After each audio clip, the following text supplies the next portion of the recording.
अस्सलामु अलैकुम वरहमतुल्लाह। दोस्तों, अजीत अंजुम एक पत्रकार हैं, यूट्यूब चैनल चलाते हैं। पहले वो टीवी चैनल में भी काम किया करते थे। उन्होंने हमदर्द कंपनी में जाकर एक वीडियो बनाई है रूह अफ़ज़ा के ऊपर, जो आजकल बातें चल रही हैं। कुछ लोग ये कहते हैं कि हमदर्द कंपनी जो है वो गैर मुस्लिम भाइयों को वहाँ पर जॉब नहीं देती। तो उन्होंने खुद वहाँ जाकर एक वीडियो बनाई है। आपसे दरख्वास्त है कि इस वीडियो को पूरी जरूर देखें। अस्सलामु अलैकुम वरहमतुल्लाह। नमस्कार दोस्तों, मैं हूं इस वक्त मानेसर में रूह अफ़ज़ा बनाने वाली कंपनी हमदर्द फूड्स के मुख्यालय में। और यहां मैं इसलिए आया क्योंकि रूह अफ़ज़ा के खिलाफ सुनियोजित तरीके से बाबा रामदेव, व्यापारी रामदेव अपने शरबत के प्रचार के चक्कर में रूह अफ़ज़ा को बदनाम करने की साजिशें कर रहे हैं। रूह अफ़ज़ा के मालिकों पर इसलिए हमले कर रहे हैं क्योंकि उनका एक धर्म विशेष से रिश्ता है, जिस धर्म के लोगों से रामदेव को दिक्कत है। और उसी क्रम में दुष्प्रचार इस हद तक कि रूह अफ़ज़ा बनाने वाली कंपनी शरबत जिहाद कर रही है। रूह अफ़ज़ा बनाने वाली कंपनी की जो आमदनी होती है उससे मस्जिदें और मदरसे बनते हैं और तमाम तरह की बातें कही जा रही है, क्योंकि व्यापारी रामदेव ने एक शरबत तैयार किया है, एक प्रोडक्ट जिसकी वो बिक्री रूह अफ़ज़ा के मुकाबले बढ़ाना चाहते हैं। अभी मुकाबला रूह अफ़ज़ा से। तो मैं यहाँ आया और 4 दिन पहले जब वीडियो किया मैंने पहली बार, तो मेरी जिज्ञासा हुई कि जरा देखूं कि मानेसर में जिस प्लांट में रूह अफ़ज़ा बनता है वहाँ कौन लोग काम करते हैं, किस तरह के मुलाजिम हैं, मालिक कौन है, मालिक और मुलाजिम के बीच कोई धर्म का रिश्ता है क्या। क्योंकि इस बीच ये भी हुआ, ट्विटर पर बहुत सारे लोग लिख रहे थे कि रूह अफ़ज़ा जो कंपनी बनाती है हमदर्द, वहाँ हिंदुओं के लिए नो एंट्री है, सारे मुलाजिम सारे एम्प्लॉई सिर्फ मुस्लिम हैं। तो यहाँ आते ही मुझे जब प्लांट में मैं कुछ लोगों से बात कर रहा था तो बातचीत के क्रम में पता चला कि यहाँ जो कंपनी में इस हमदर्द फूड्स के मुख्यालय में इस मैन्युफैक्चरिंग प्लांट में जो टॉप पोजीशन पर कुछ लोग हैं, उनमें कौन लोग हैं, 3 लोग मेरे आसपास हैं। तो जरा इनसे परिचय कराते। पहले तो आपका शुभ नाम, परिचय आप खुद बताइए। मेरा नाम मंसूर है, मंसूर अली। मैं सेल्स एंड मार्केटिंग देखता हूँ हमदर्द फूड्स के लिए। मेरा नाम शैलेश तिवारी है। मैं यहाँ पे as a chief of plant operation काम कर रहा हूँ पिछले 11 सालों से। शैलेश तिवारी हैं, चीफ ऑफ ऑपरेशन प्लांट काम कर रहे हैं 11 साल से। नाम पर गौर कीजिए। आपका शुभ नाम? मेरा नाम डॉक्टर संजीव त्रिपाठी है और मैं यहाँ 4 साल से क्वालिटी डिपार्टमेंट देख रहा हूँ। संजीव त्रिपाठी हैं, 4 साल से यहाँ क्वालिटी डिपार्टमेंट में। आपका शुभ नाम? मेरा नाम रेहान है और मैं मार्केटिंग डिपार्टमेंट में हूँ एज अ ब्रांड मैनेजर। आपका शुभ नाम? नजदीक आइए थोड़ा। मेरा नाम सचिन है और मैं यहाँ पर रेगुलेटरी एंड R&D डिपार्टमेंट पूरा नाम? सचिन पुंडीर। सचिन पुंडीर, ये मैनेजर हैं रेगुलेटरी एंड R&D डिपार्टमेंट में। तो सचिन है, शैलेश तिवारी हैं, संजीव त्रिपाठी है। सबका आई कार्ड भी चेक कर ले रहा हूँ क्योंकि आज के दौर में ऐसी मुश्किल है, ऐसा दुष्प्रचार है, नफरतों का ऐसा बोलबाला, बीच में फोन की घंटी बज रही है, इनको हम यहाँ रख देते हैं। नफरतों का ऐसा बोलबाला है कि शरबत के रंग और स्वाद को छोड़कर इसमें नफरत का घोल और शरबत की धार्मिक पहचान करने में लोग लगे हैं। शरबत में भी हिंदू मुसलमान खोज रहे हैं। तो मुझे लगा जरा देखें कि वाकई ये जो हमदर्द फूड्स हैं, जिसके मालिक तो मुस्लिम हैं और पीढ़ियों से शरबत के इस कारोबार में चौथी पीढ़ी है। पहली पीढ़ी के अब्दुल मजीद थे जो हकीम थे, जिन्होंने 1906 में हमदर्द की स्थापना की थी शरबत की। उनके बाद उनके बेटे, जो इनका शुभ नाम अब्दुल हमीद साहब, और उसके बाद इनके पोते अभी मौजूदा कंपनी में CEO हैं। लेकिन विस्तार से कई वीडियो में आपको दिखेगा। 3 वीडियो मैंने अभी शूट किए। जाते जाते लगा कि लोगों से बात करें, चूंकि इन 3 के बारे में जब प्लांट में मैं मिला तो वहाँ तो प्लांट में सब जो प्रोटोकॉल होता है उसमें एक ऊपर से ओवरकोट टाइप का कुछ पहना हुआ था, माथे पे कैप था, मास्क था, तो इनकी आइडेंटिटी भी उस तरह से पता नहीं चलती। तो मुझे लगा पता चले और आपकी दृष्टि खुले, आपके जहन में अगर कहीं नफरत इस कदर पैबस्त कर दी गई है कि आप यही मानने लगे हैं कि हमदर्द इंडिया के मालिक मुस्लिम हैं इसलिए हिंदुओं की नो एंट्री है, तो यहाँ एंट्री पॉइंट पर हमदर्द इंडिया के मुख्यालय के रिसेप्शन पर 5 लोगों से मैं बात कर रहा हूँ। इनमें से 3 कंपनी के टॉप पोजीशन पर हैं। कौन है? फिर से नाम? शैलेश तिवारी, संजीव त्रिपाठी जी और सचिन पुनिया। ये बताइए, इन दोनों से नहीं बात कर रहा हूँ अभी, इनसे मैंने प्लांट में बात कर ली है। आपसे बात करता हूँ शैलेश तिवारी जी। ये सब तो आप लोग भी सुनते होंगे, सब दुष्प्रचार होता है सोशल मीडिया पर लगातार। मैंने 4 दिन पहले वीडियो बनाया, मेरे को 50 लोग लिख रहे हैं कि वहाँ तो हिंदुओं की एंट्री नहीं है, सिर्फ मुस्लिम एम्प्लॉय होते हैं। और आप कितने साल से, आपने बताया? हम पिछले 11 साल से मैं यहाँ पे काम कर रहा हूँ as a plant head and chief of plant operation. और यहाँ पे इस तरह की कोई भी ना तो भावना है, पूरे टॉप मैनेजमेंट से लेकर नीचे तक ऐसा कोई संदेश नहीं है कि एक वर्ग विशेष को ही यहाँ पर एम्प्लॉयमेंट दी जाए या हम कोई कार्यविधि में उनको ये भागीदारी न रखें। यहाँ पे सभी को समान तरीके से रखा जाता है। इवन जितने टॉप रैंक के लोग यहाँ पे हैं प्लांट की देखरेख में, वो सारे हिंदू हैं। हाँ, मैं अभी प्लांट में जब था तो मुझे बॉटलिंग में जो बॉटल को बंद किया जाता, ढक्कन लगा रहा था जो भी, वहाँ जो ऑपरेटर था उसका नाम शायद पवन था, और जो फिर लेबलिंग में था करण नाम था, करण नाम था, एक बदायूं का था, एक कानपुर का था।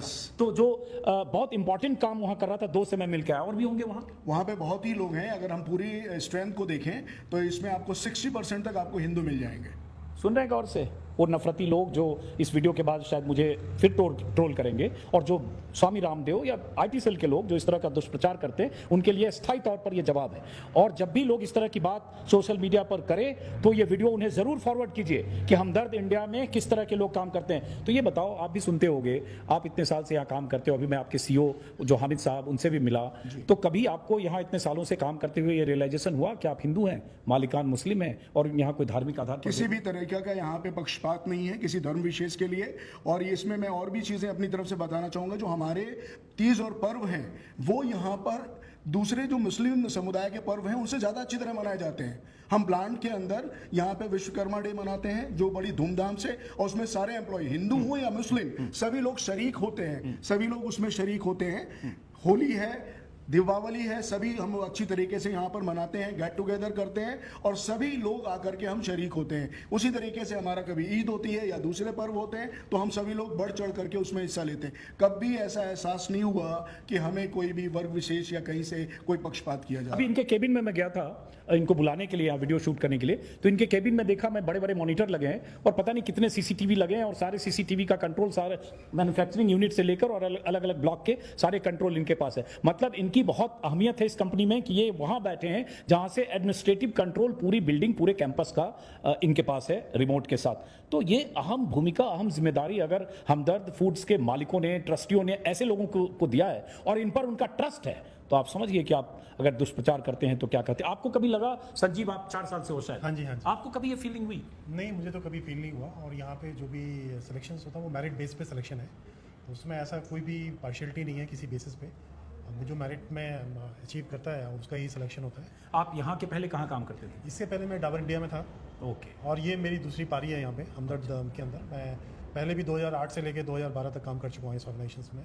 और दोबारा आने का कारण यही था कि यहाँ पे जो माहौल है, जो ऊपर से फ्रीडम है काम करने के लिए, मुझे लगता है और ऑर्गेनाइजेशंस की अपेक्षा बहुत ज़्यादा है। अब ये बहुत अहम बात कही है संजीव त्रिपाठी ने कि पहले 8 से 12 तक हमदर्द इंडिया में, हमदर्द फूड्स में काम कर चुके हैं। उसके बाद ये डाबर चले गए, वो भी शानदार कंपनी है डाबर वैद्यनाथ, जो आयुर्वेदिक दवाओं में, मेडिसिन में आप लोग ये उसमें उनकी बहुत बड़ी भागीदारी है। और उसके बाद फिर इन्हें लगा कि हमदर्द में ही वापस आना चाहिए, तो फिर वापस आए। अगर इस कंपनी में कुछ भेदभाव होता, धार्मिक आधार पर कंपनी के जो प्रमोटर्स हैं, ट्रस्टी हैं, उनका अगर कोई भेदभाव का रवैया नजरिया होता, तो संजीव ये डाबर छोड़कर यहाँ क्यों आते, वापस उस कंपनी में जिस कंपनी से डाबर चले गए?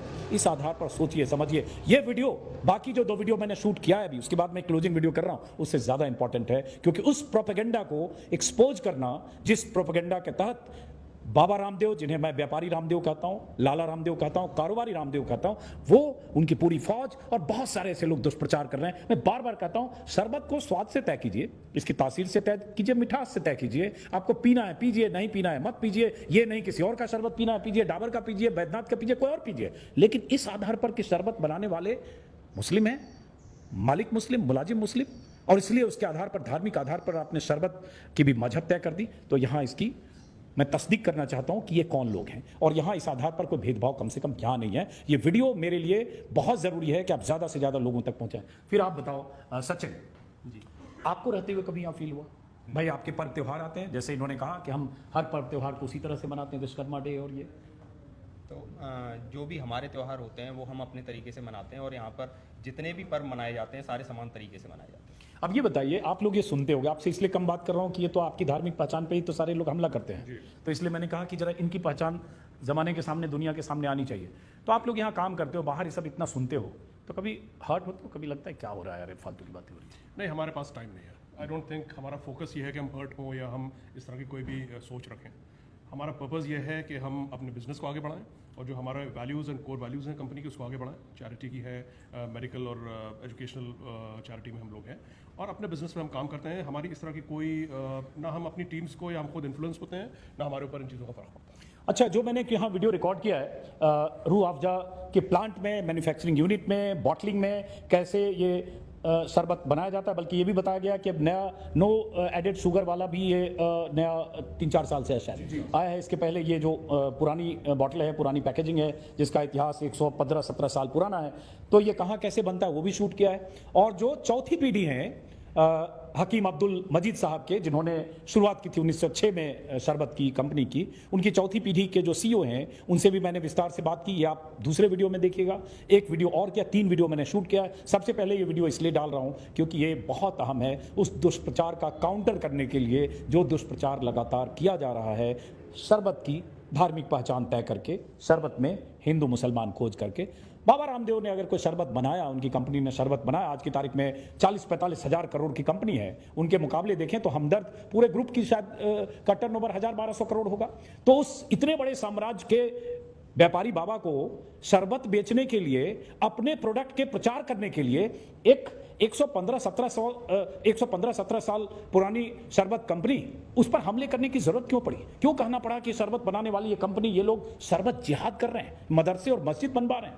जबकि यहां बताया मुझे इस कंपनी के सीईओ ने कि 85%, शायद यही आंकड़े बताए उन्होंने, 85% चैरिटी में खर्च करते हैं, शैक्षणिक संस्थानों में, स्कूलों में, कॉलेजों में, और इस तरह के काम में जो आमदनी होती है कंपनी की, उसका 85% अपने आप में बहुत बड़ी बात है। उन्होंने साफ साफ कहा है कि न तो हम मस्जिदें बनवाते हैं, न हम मदरसे बनवाते हैं, हम अपनी आमदनी का बहुत बड़ा हिस्सा 85% चैरिटी में खर्च करते हैं। कई तरह